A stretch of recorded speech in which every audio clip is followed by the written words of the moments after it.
آپ نے سوال جواب کی مجلس قائم کی اور اس کا نام رکھا علمی اور تحقیقی مجلس۔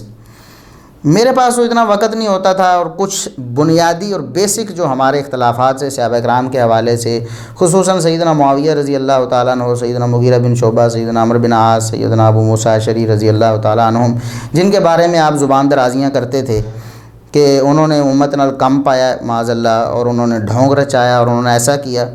میں تو وہ کام کر رہا تھا، لیکن کچھ ساتھیوں نے کہا کہ دیکھیں آپ ہفتہ وار ان کا جو لیکچر ہو، یا ان کی تو علمی و تحقیقی مجلس ہے جس کو یہ علمی و تحقیقی کہتے ہیں، اس کو بھی سنا کریں اور اس کا بھی جواب دیا کریں۔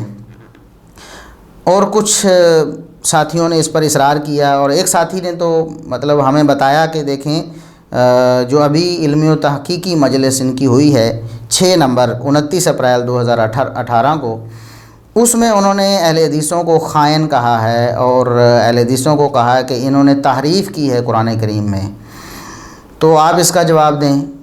تو پھر میں نے کچھ سنا اسے، جہاں سے انہوں نے کہا تھا نا، اس موقع پر انہوں نے کہا ہے، اس وقت میں کہا ہے، تو میں نے وہاں سے نکال کر دیکھا، تو پھر مجھے غصہ بھی آیا اور مجھے حیرانی بھی ہوئی کہ ایک شخص بالکل جاہل ہے، اسے عربی زبان کا بھی پتہ نہیں، اسے ترجمہ بھی نہیں آتا ہے، اور وہ ترجمہ غلط کرتا ہے قرآن کریم کا، بڑے آسان سے الفاظ ہیں جن کا ترجمہ وہ بالکل الٹ کرتا جا رہا ہے۔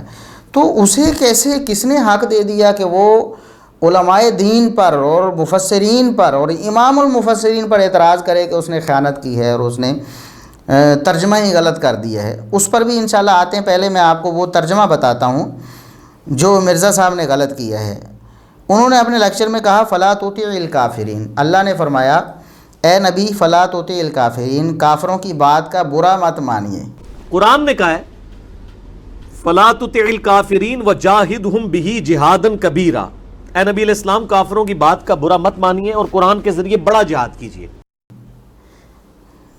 اچھا مرزا صاحب، ہمارا آپ سے سوال ہے کہ آپ بتائیں کہ یہ ترجمہ کس لغت کے اعتبار سے آپ نے کی ہے، کن اصولوں کے اعتبار سے آپ نے یہ ترجمہ کیا ہے؟ فلا تطیع الکافرین، عربی گرامر تو آپ کے بس کی بات ہی نہیں، آپ کو آتی ہی نہیں، عربی لغت بھی آپ کے بس کی بات نہیں ہے۔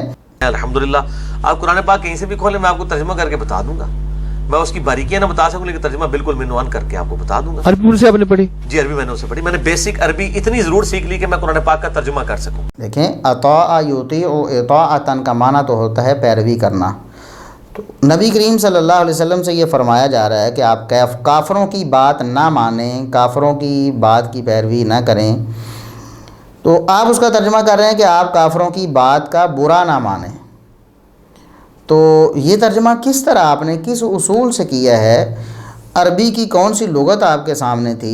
یہ تو آپ کا حال ہے، یعنی عربی لغت بھی آپ کو نہیں آتی، آپ کو یہ نہیں پتہ اطاع یطیع اطاعۃ کا معنی کیا ہوتا ہے، اور آپ لوگوں کو بتا رہے ہیں کہ جی اہل حدیث خیانت کرتے ہیں ترجمہ کرنے میں اور قرآنی آیت میں تحریف کرتے ہیں۔